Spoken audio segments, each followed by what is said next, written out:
Fala galera, vamos concluir aqui a Revolução Industrial, falando agora basicamente sobre suas consequências e mudanças sociais e mudanças fundamentais para o mundo.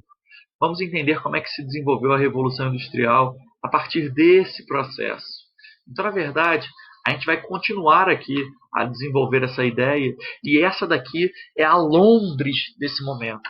Em 1783, assim era Londres. Olha aí o rio Tâmisa passando pelo meio da cidade. E, na verdade, o que eu gosto de mostrar nessa imagem é o é, aumento do tamanho da cidade, né? Um crescimento motivado pela industrialização e expansão comercial. Então, na verdade, com a Revolução Industrial, Londres e algumas outras cidades inglesas, né, principalmente as cidades industriais, como Manchester, mas também as cidades litorâneas, como Liverpool, Blackpool, Southampton, passam a ter um papel fundamental e extremamente importante dentro dessa nova motivação. O que significa isso?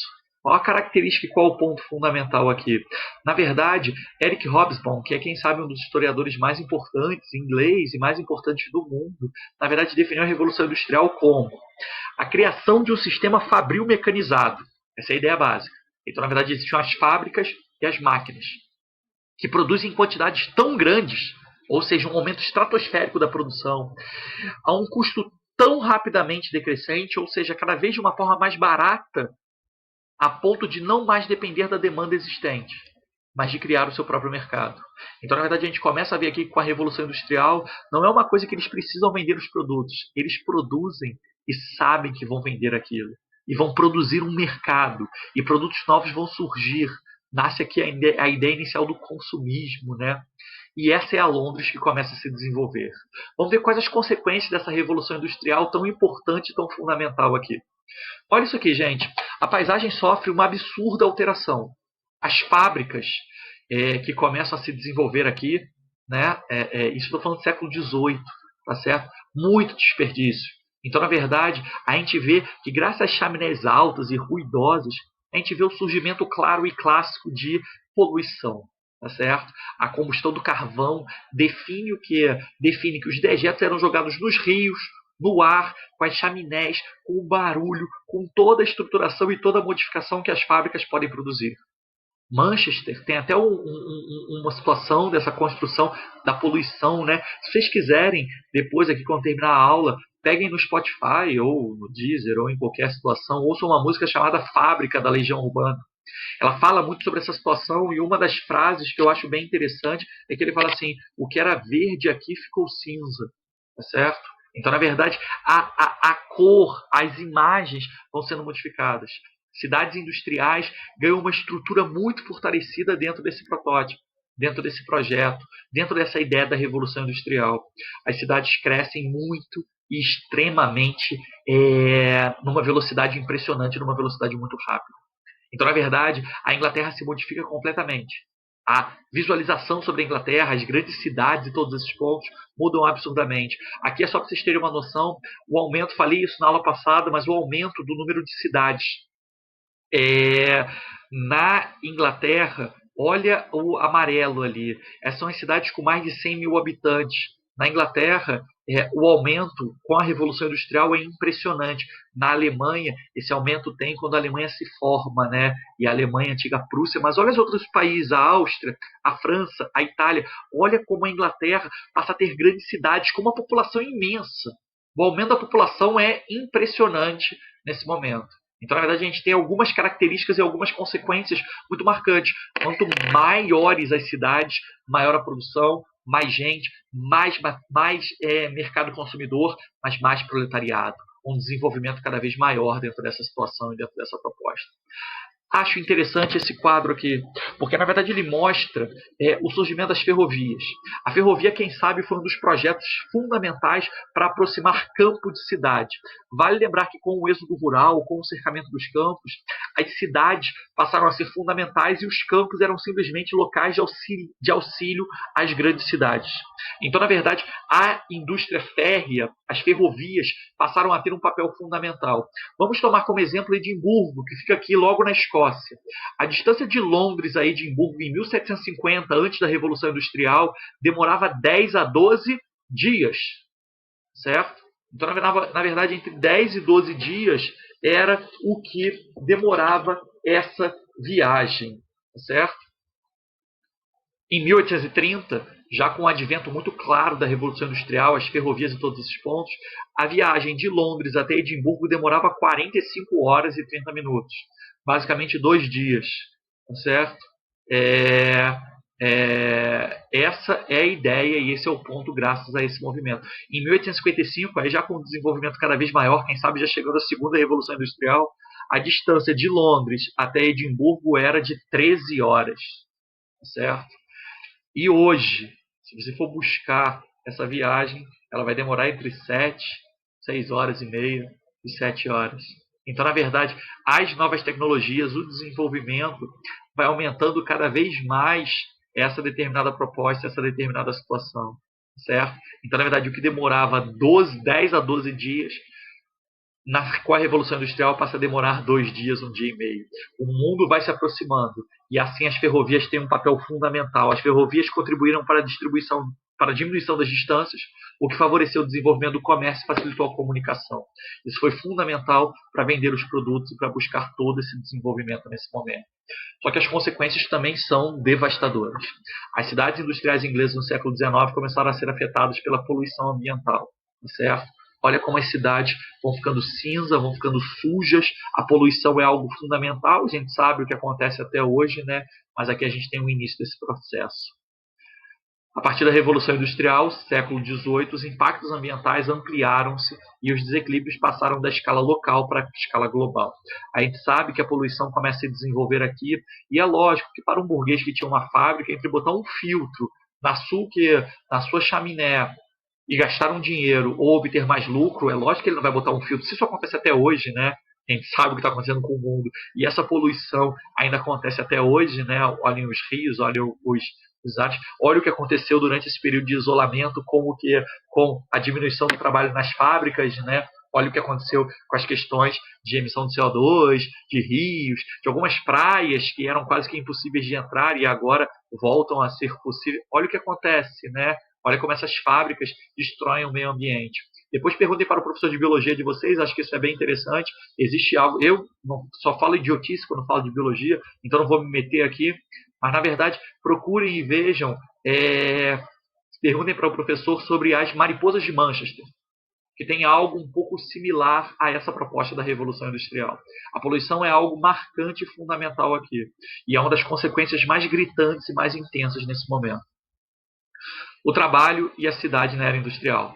Nova concepção da palavra trabalho, né? Vindo desde conceitos religiosos, né? Era a salvação, né? Isso era fundamental. Veio com a proposta calvinista, que virou puritana na Inglaterra, mas o anglicanismo se desenvolveu e a gente tem um controle técnico do processo de produção.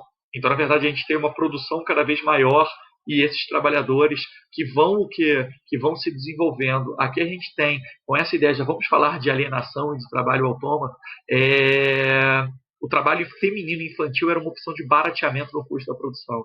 Temos crianças carregando barro de uma olaria inglesa. Então, na verdade, dentro dessa proposta, dentro dessa ideia, cada vez mais todos vão trabalhar recebendo um mísero salário. Essa é uma das consequências muito emblemáticas e muito marcantes desse momento. O proletariado vai receber muito pouco, porque como a gente falou na aula passada, esse proletariado só tem a sua força de trabalho para trocar por um salário. Então, na verdade, a gente vê os trabalhadores vivendo muito mal, em péssimas condições, mas tendo que aceitar isso. Porque a prole é tão grande que se você não aceitar, alguém logo depois vai aceitar essa determinada situação. Olha as consequências gerais da Revolução Industrial. Maior afastamento do trabalhador do processo de produção devido à maior separação. A divisão do trabalho passa a ser cada vez mais intensa.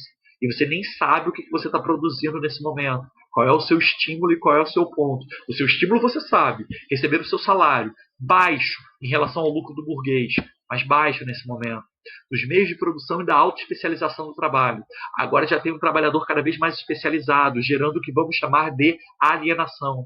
Isso vai gerar um aprofundamento das diferenças sociais, a burguesia vai estar de um lado, o proletariado vai estar do outro, e o surgimento de novas formas de organização de trabalho.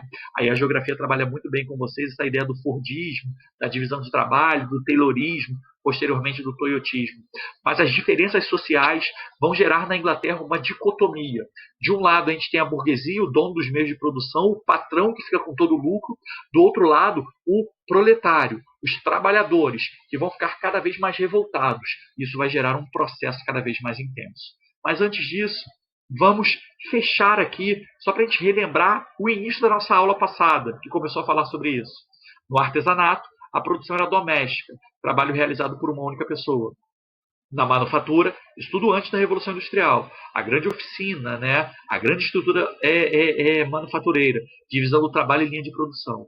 Com a Revolução Industrial, mecanização, fábrica. Fábrica é o local onde estão as máquinas, onde está o proletariado, onde sai do início da produção da árvore até o produto final.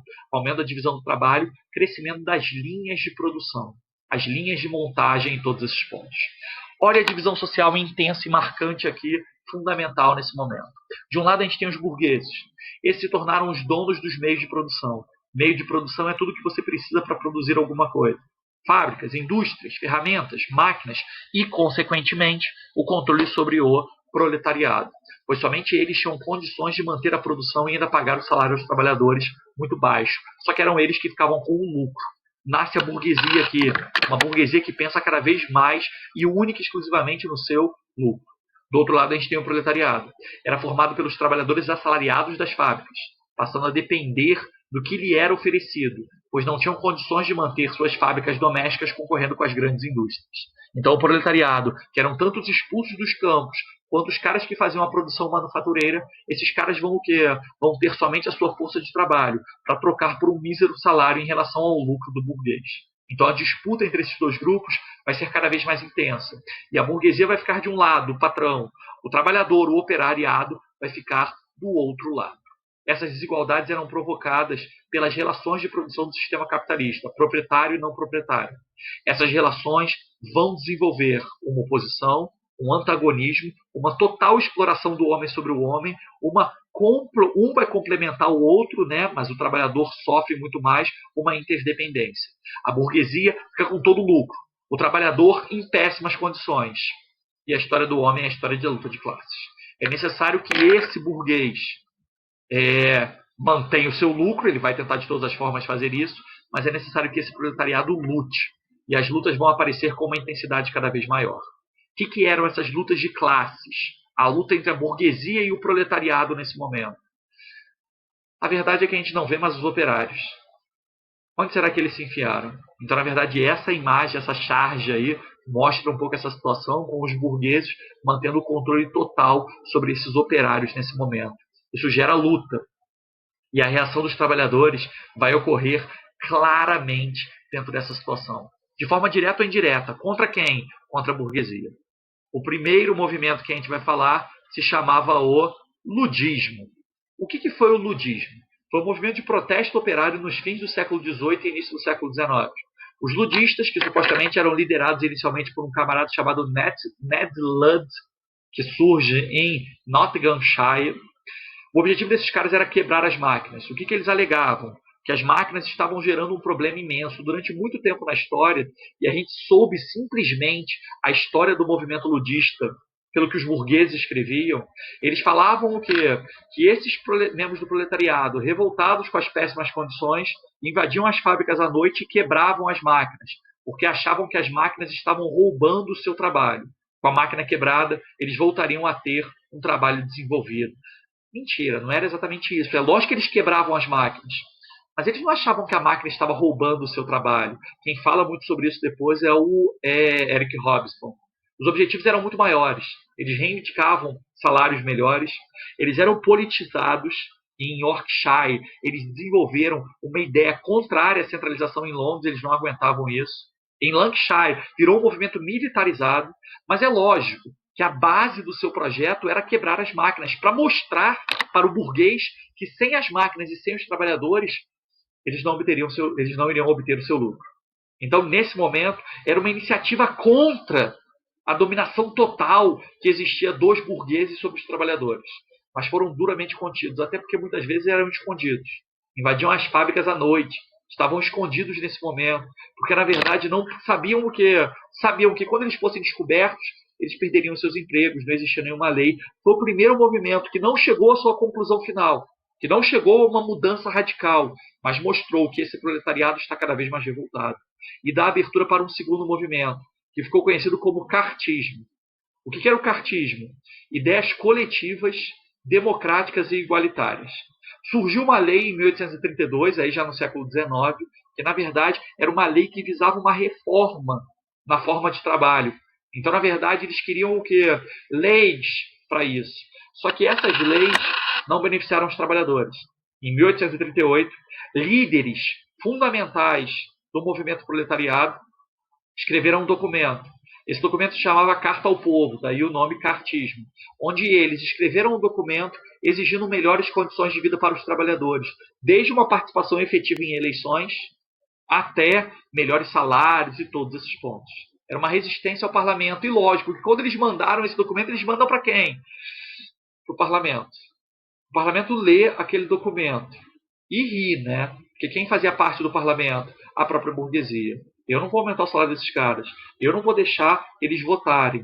Inclusive, nesse momento, surgem várias características, inclusive sobre o trabalho feminino, sobre o voto feminino, sobre vários pontos. Se vocês quiserem se aprofundar um pouco no movimento cartista, mas no feminismo e vários outros pontos, vejam um filme chamado As Sufragistas. Um filme bem interessante que fala sobre esse determinado período. Então, na verdade, os cartistas mostraram a sua cara. Começaram a fazer greves, inclusive, nesse momento, para mostrar como isso iria prejudicar o seu burguês. E, na verdade, foi um movimento que começa a ter uma importância fundamental. Mas também não chega à sua conclusão, porque o parlamento ignora claramente essa proposta. Só que aí dá margem ao sindicalismo. O que foi o sindicalismo? Movimento social de união de diversos sindicatos de trabalhadores para procurar defender a proteção dos seus interesses. Pode ser entendido também como uma doutrina política, para um papel ativo na condução da sociedade. Ou seja, pela primeira vez os trabalhadores iriam se juntar, iriam ter os seus representantes para debater com os patrões. Nasce o sindicato, que o que é mais interessante, num primeiro momento tinha uma ideologia, e pela primeira vez no século XIX, esses movimentos já tinham uma ideologia. Qual era a ideologia? A ideologia é muito ligada ao socialismo. É nesse momento que a origem se dá no século XVIII, na Revolução Industrial na Inglaterra. Com a concorrência que os fabricantes capitalistas faziam entre si, as máquinas foram ganhando cada vez mais lugar nas fábricas, tomando lugar de muitos operários, estes tornando-se o que era chamado de excedente de mão de obra. Logo, o capitalista tornou-se dono da situação e tinha o poder de pagar o salário que quisesse. Qual era a função do sindicato? A função do sindicato era exatamente não aceitar isso. Era mostrar o seu descontentamento, e é um movimento que existe até hoje, propagando greves, propagando novas ideias, propagando uma tentativa de benefícios para esses trabalhadores através de novas leis e novas situações. Os trabalhadores, o proletariado, começa no século XVIII, na primeira Revolução Industrial, mas se desenvolve na segunda Revolução Industrial com um projeto cada vez maior de busca pelos seus direitos. Era fácil? Nem um pouco. Até porque ainda não existiam grandes leis para esse trabalhador. Até porque existia um controle do burguês. E esse controle vai se dar por duas situações fundamentais. A primeira é a divisão do trabalho. Cooperação simples, uma pessoa faz todas as fases, e com a divisão do trabalho a gente tem o quê? Cada um fazendo uma pequena fase da produção. Então, na verdade, isso facilita muito o trabalho do burguês. Por quê? Porque, efetivamente, cada um só faz uma fase, aumentando assim o número de trabalhadores e podendo diminuir o seu salário. Essa charge aqui mostra um pouco isso, né? A divisão do trabalho. Tio, eu posso lavar o vidro? Eu posso enxugar e eu dou o brilho, tio. Então, na verdade, é a ideia, e aqui o burguês, né, preocupado, porque ele vai ter o quê? Ele vai ter esses trabalhadores preocupados com o cacete. Ele tem uma facilidade imensa. Se cada um faz uma fase da produção, além de aumentar a velocidade da produção, ele começa a construir trabalhadores alienados. O que é a alienação? A alienação do trabalho ocorre quando temos uma inapropriada divisão do trabalho com a massa de trabalhadores. Quando há divisões do tipo, ou seja, quando a produção é fatiada em vários momentos e o trabalhador conhece apenas um desses, podendo dizer que o trabalhador inserido nesse contexto é alienado. O que acontece? Não só cada trabalhador faz uma fase da produção, como cada trabalhador só sabe fazer aquela fase da produção. O que significa isso? Esse trabalhador não sabe o trabalho completo. Então, a partir desse ponto, surge essa charge que é famosa do Frank Ernest, né? Vou me aposentar amanhã e sabe o que eu vou fazer? andar até o fim dessa linha de montagem e descobrir o que eu estou fazendo há 30 anos. Então, na verdade, o trabalhador nem sabe o que ele está fazendo. Entra aqui também o filme do Chaplin, né, O Tempos Modernos. O cara faz assim, só na máquina, e quando ele vai para casa ele continua fazendo assim, e quando ele vai dormir ele fica fazendo assim, porque ele só sabe fazer aquilo. Isso é bem interessante para o burguês, porque o burguês mantém o controle. Só ele sabe todas as fases. Não ele sabe, mas só ele sabe todas as funções de cada uma das fases. Quando eu era moleque, existia uma lenda que falava que só 3 pessoas no mundo sabiam a fórmula da Coca-Cola. Por quê? Porque, na verdade, se todo mundo souber a fórmula da Coca-Cola, você faz Coca-Cola em casa. É lógico que não é isso, é lógico que isso é uma lenda, é lógico que isso não existe. Mas, na verdade, era um ponto para facilitar o trabalho, para facilitar a dominação sobre os trabalhadores nesse momento. Para a gente fechar aqui as últimas grandes consequências, né? Divisão do trabalho e alienação a partir das linhas de montagem, produção em série e patronização dos gostos, o consumismo passa a ser fundamental e controlado pelas ideias do burguês, desenvolvimento dos transportes de meios de comunicação, isso é extremamente importante e fundamental nesse momento, né, para vender os produtos, urbanização e crescimento populacional, né? Vimos isso com o surgimento das grandes cidades na Inglaterra, e um desemprego estrutural. É aquela ideia que a gente falou do excedente de mão de obra que começa a existir na Inglaterra nesse momento. Para a gente fechar, ampliação da produção, essa quem sabe é a maior característica desse processo, urbanização, cidades industriais, transformações agrícolas, mecanização, né? Falamos muito sobre isso até nessa aula e na aula passada, alienação do trabalhador, divisão do trabalho, produção em série, taylorismo e fordismo, concentração de riquezas. A Revolução Industrial gera algo completamente diferente. Traduz-se em um aumento da produção, em um desenvolvimento cada vez maior, em um enriquecimento do burguês, uma concentração total de riquezas nesse momento. Essa é a Revolução Industrial, que começa na Inglaterra e depois vai passar para outros países do mundo. Quais? A gente fala quando falar da Segunda Revolução Industrial. Valeu, gente!